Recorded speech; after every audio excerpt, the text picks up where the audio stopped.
Klokkenluider John Perkins legt geheim wereldimperium bloot. Amerika heeft zich sinds de Tweede Wereldoorlog ontwikkeld tot een globale wereldmacht.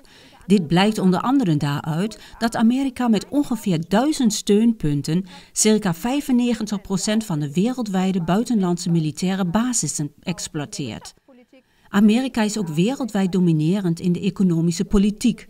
Echter niet alleen de Amerikaanse regering, maar ook de financiële elite heeft in de afgelopen eeuw een globaal imperium opgebouwd. Dit is echter niet zichtbaar voor de gemeenschap. Zijn macht overtreft verreweg die van Amerika. In de grond van de zaak is dit op de achtergrond werkende financiële imperium gebaseerd op 3 zuilen. De eerste zuil is het wereldwijde systeem van centrale banken. Centrale banken zijn verantwoordelijk voor het monetaire beleid in een land of valutazone. Hier is het belangrijk te begrijpen dat het bij bijna alle wereldwijd bestaande centrale banken niet gaat om instellingen van de staat, maar om privé gecontroleerde banken. In de uitzending De controle van de Rothschilds werd aangetoond dat bijna alle wereldwijd bestaande centrale banken worden gecontroleerd door de familie Rothschild. Dit stelt de financiële elite in staat om economische crisissen te veroorzaken in één land of zelfs wereldwijd. Slechts 4 landen konden zich tot nu toe onttrekken aan deze controle. Het zijn Cuba, Noord-Korea, Iran en Syrië. Zoals in de uitzending Financiële crashes een strategie van de financiële elite werd bewezen, zijn bijvoorbeeld de bankcrisis van 1920 in Amerika, de Amerikaanse financiële crisis van 1929 en ook de financiële crisis van 2008 doelgericht veroorzaakt door de Amerikaanse centrale bank Fed. Rusland in 1998 en Argentinië in 2001 werden eveneens door het monetaire beleid van hun centrale banken in een diepe economische crisis gestort.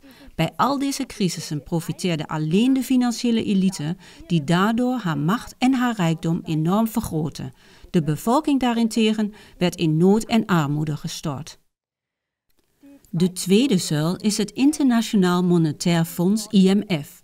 Momenteel zijn op 7 landen na, waaronder Cuba en Noord-Korea, alle landen van de wereld lid van het IMF. Door de extreme toename van de overmatige schuldenlast van de nationale begrotingen wereldwijd is de overgrote meerderheid van de landen nu afhankelijk van leningen van het IMF. Dit is de enige mogelijke kredietverstrekker voor landen in financiële moeilijkheden. Om dergelijke leningen te verkrijgen, legt het IMF strenge bezuinigingsmaatregelen op om de terugbetaling van de schuld voor zichzelf en de internationale banken te handhaven. Ze tast de soevereiniteit van de staten dan ook ernstig aan, waardoor deze hun financiële, economische en politieke zelfstandigheid verliezen.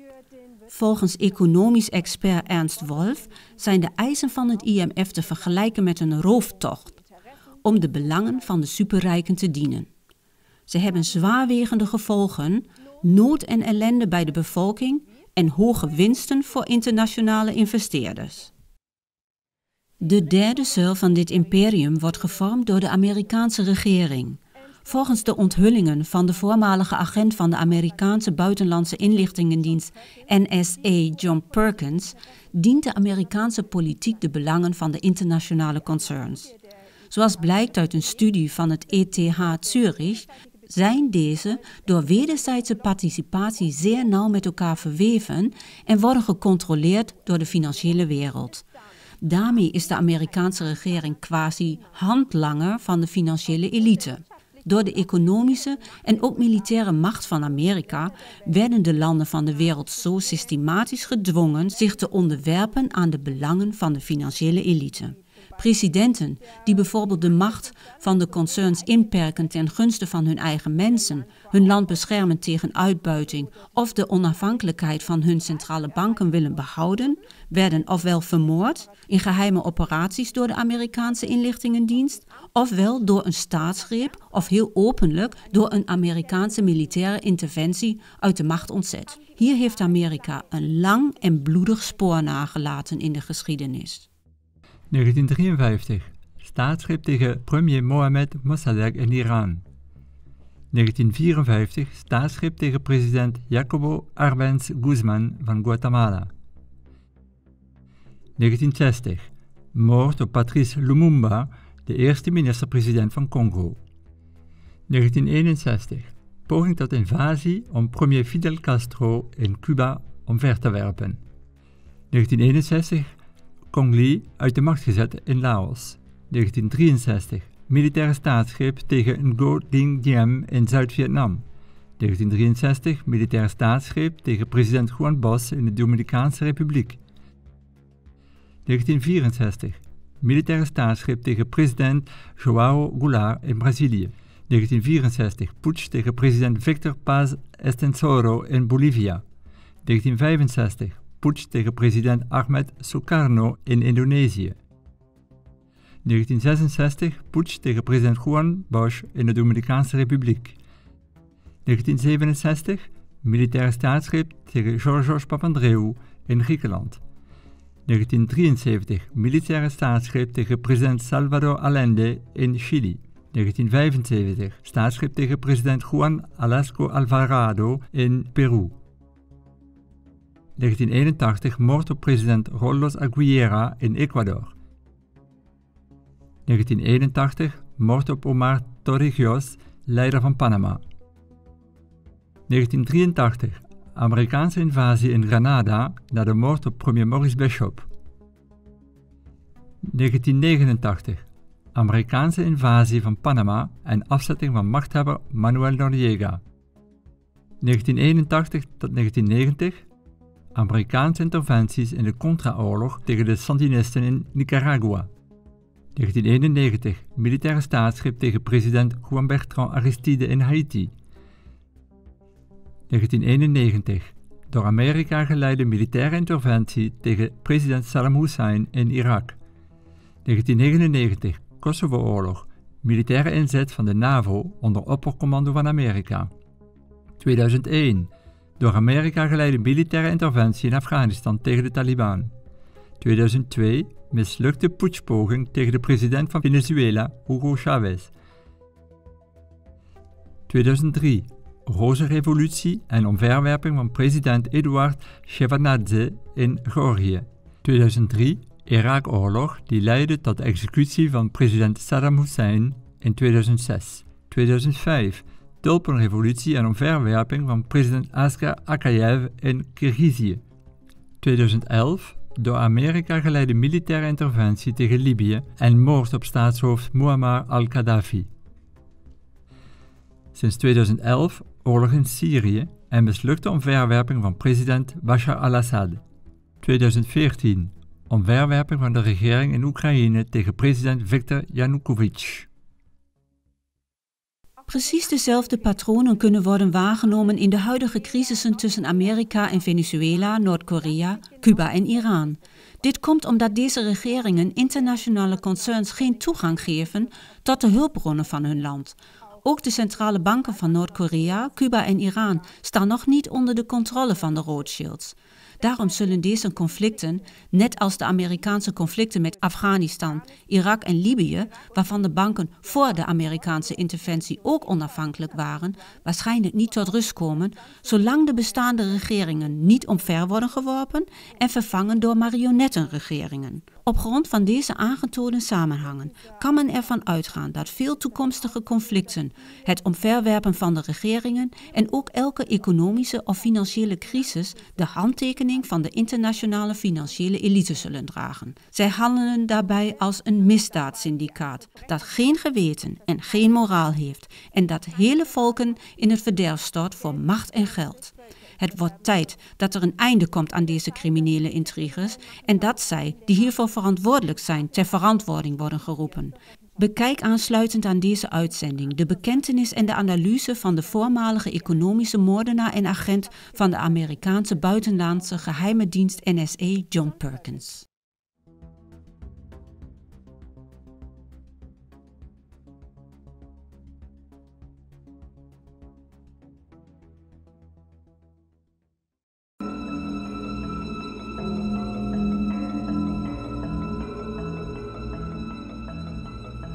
We economic hitmen really have been the ones responsible for creating this first truly global empire.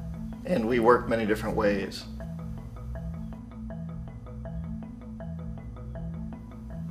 But perhaps the most common is that we will identify a country that has resources our corporations covet, like oil, and then arrange a huge loan to that country from the World Bank or one of its sister organizations.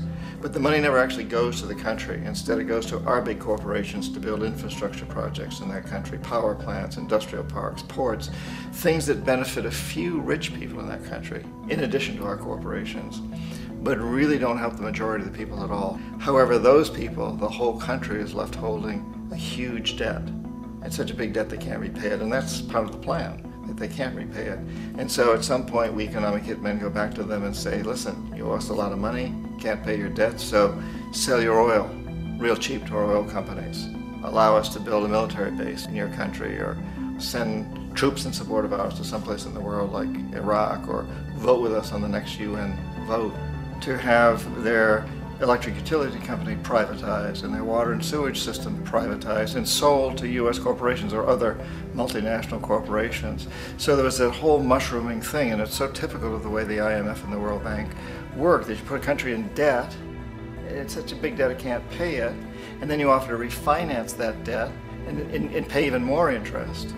And you demand this quid pro quo, which you call a conditionality or good governance, which means basically that they've got to sell off their resources, including many of their social services, their utility companies, their school systems sometimes, their penal systems, their insurance systems, to foreign corporations.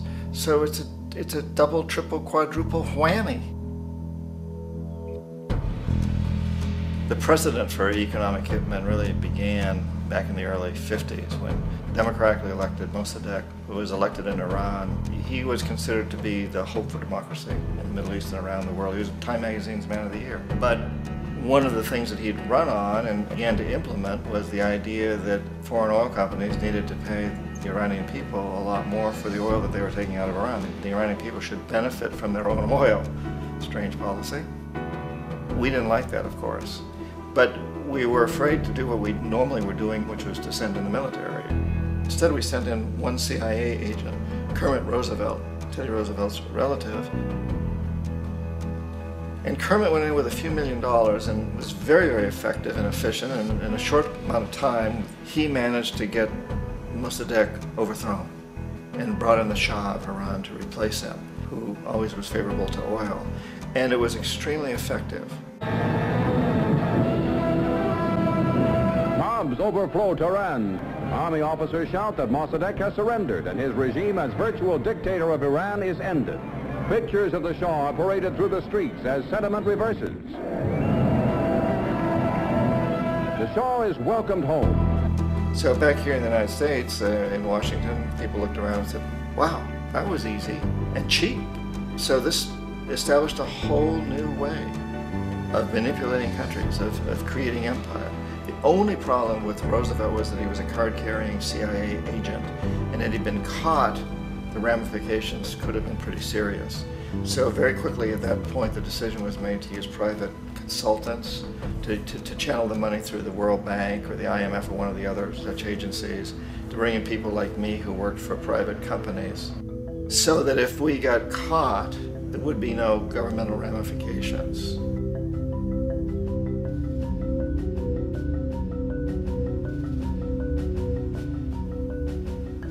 When Arbenz became president of Guatemala, the country was very much under the thumbs of United Fruit Company, the big international corporations. And Arbenz ran on this ticket that says, you know, we want to get the land back to the people.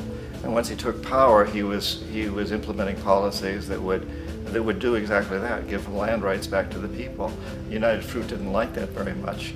And so they hired a public relations firm, launched a huge campaign in the United States to convince the United States people, the citizens of the United States, and the press of the United States, and the Congress of the United States, that Arbenz was a Soviet puppet, and that if we allowed him to stay in power, the Soviets would have a foothold in this hemisphere. And that at that point in time was a huge fear on everybody's mind, the Red Terror, the Communist Terror. And so, to make a long story short, Out of this public relations campaign came a commitment on the part of the CIA and the military to take this man out. And in fact, we did. We sent in planes, we sent in soldiers, we sent in jackals, we sent everything in to take him out, and did take him out. And as soon as he was removed from office, the new guy that took over after him basically reinstated everything to the big international corporations, including United Fruit.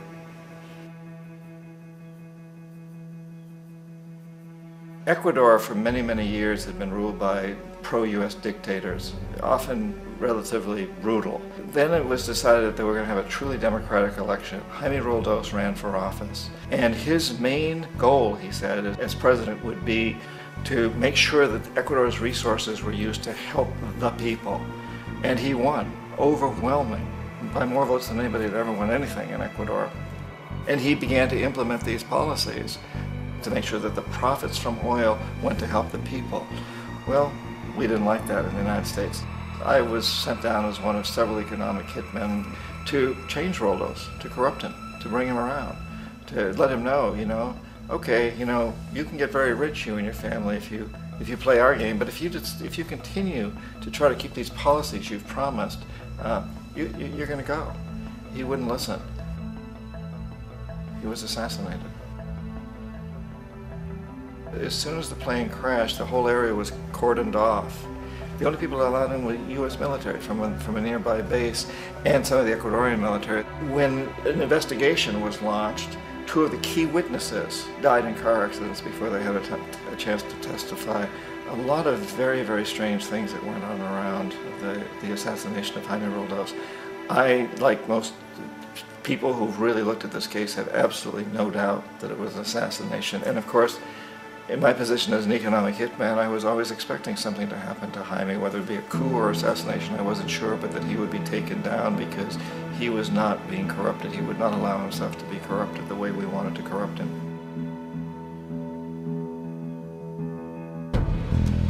Omar Torrijos, president of Panama, was, one of my favorite people. I really, really liked him. He was very charismatic. He was a guy who really wanted to help his country. And when I tried to bribe him or corrupt him, he said, look, John, he called me Juanito. He said, look, Juanito, I don't need the money. What I really need is for my country to be treated fairly. I need for the United States to repay the debts that you owe my people for all the destruction you've done here. I need to be in a position where I can help other Latin American countries win their independence and be free of this terrible presence from the north that you people are exploiting us so badly. I need to have the Panama Canal back in the hands of the Panamanian people. That's what I want. And so, leave me alone. Don't try to bribe me. It was 1981, and in May, Jaime Roldos was assassinated. And Omar was very aware of this. Torrijos got his family together and he said, I'm probably next, but it's okay because I've done what I came here to do. I've renegotiated the canal. The canal will now be in our hands. He just finished negotiating the treaty with Jimmy Carter. In June of that same year, just a couple of months later, he also went down in an airplane crash, which there's no question was executed by CIA-sponsored jackals. Tremendous amount of evidence that one of Torrijos' security guards handed him at the last moment as he was getting on the plane a tape recorder, a small tape recorder that contained a bomb.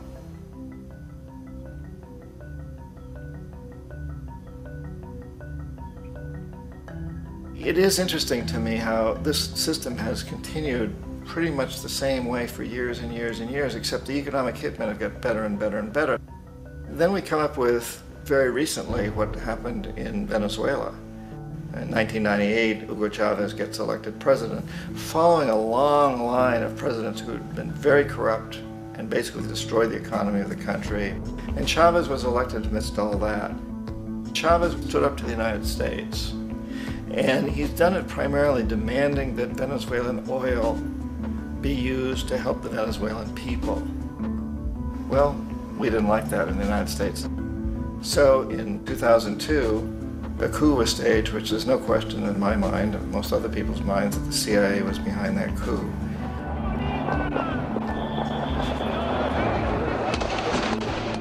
The way that that coup was fomented was very reflective of what Kermit Roosevelt had done in Iran, of paying people to go out into the streets, to riot, to protest, to say this Chavez is very unpopular.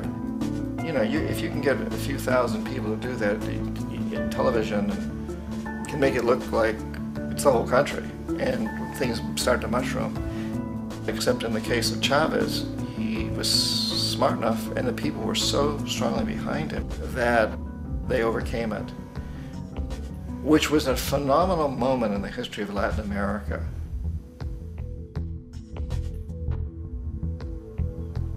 Iraq actually is a perfect example of the way the whole system works. So we economic hitmen are the first line of defense. We go in and we try to corrupt governments and get them to accept these huge loans, which we then use as leverage to basically own them. If we fail, as I failed in Panama with Omar Torrijos and in Ecuador with Jaime Roldos, men who refused to be corrupted, then the second line of defense is we send in the jackals. And the jackals either overthrow governments or they assassinate.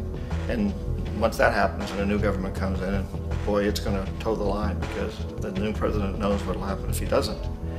In the case of Iraq, both of those things failed. Economic hitmen were not able to get through to Saddam Hussein. We tried very hard. We tried to get him to accept a deal very similar to what the House of Saud had accepted in Saudi Arabia, but he wouldn't accept it. And so the jackals went in to take him out. They couldn't do it. His security was very good. After all, he had one time worked for the CIA. He'd been hired to assassinate a former president of Iraq and failed, but he knew the system. So in '91, we send in the troops and we take out the Iraqi military. So we assume at that point that Saddam Hussein is going to come around.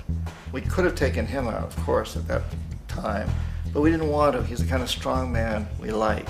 He controls his people. We thought he could control the Kurds and keep the Iranians in their border and keep pumping oil for us. And that once we took out his military, now he's going to come around. So the economic hitmen go back in the 90s without success. If they'd had success, he'd still be running the country. We'd be selling him all the fighter jets he wants and everything else he wants. But they couldn't, they didn't have success. The jackals couldn't take him out again, so we sent the military in once again, and this time we did the complete job and took him out, and in the process created for ourselves some very, very lucrative construction deals. We had to reconstruct a country that we'd essentially destroyed, which is a pretty good deal if you own construction companies, big ones. So, you know, Iraq shows the three stages. The economic hitmen failed there, the jackals failed there, and as a final measure, the military goes in. And in that way, we've really created an empire, but we've done it very, very subtly. It's clandestine. All the empires of the past were built on the military, and everybody knew they were building them. So the British knew they were building them, the French, the Germans, the Romans, the Greeks. And they were proud of it, and they always had some excuse like spreading civilization, spreading some religion, something like that. But they knew they were doing it. We don't.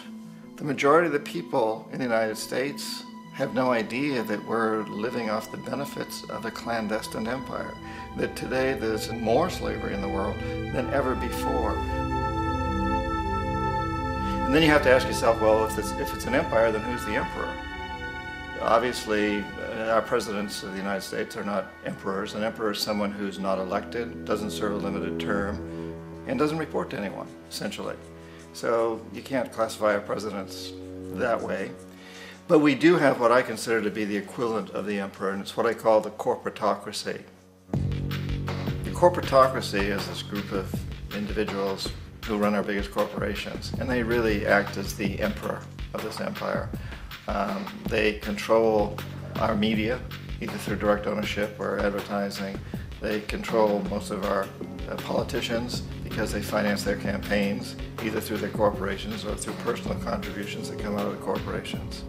They're not elected, they don't serve a limited term, they don't report to anybody.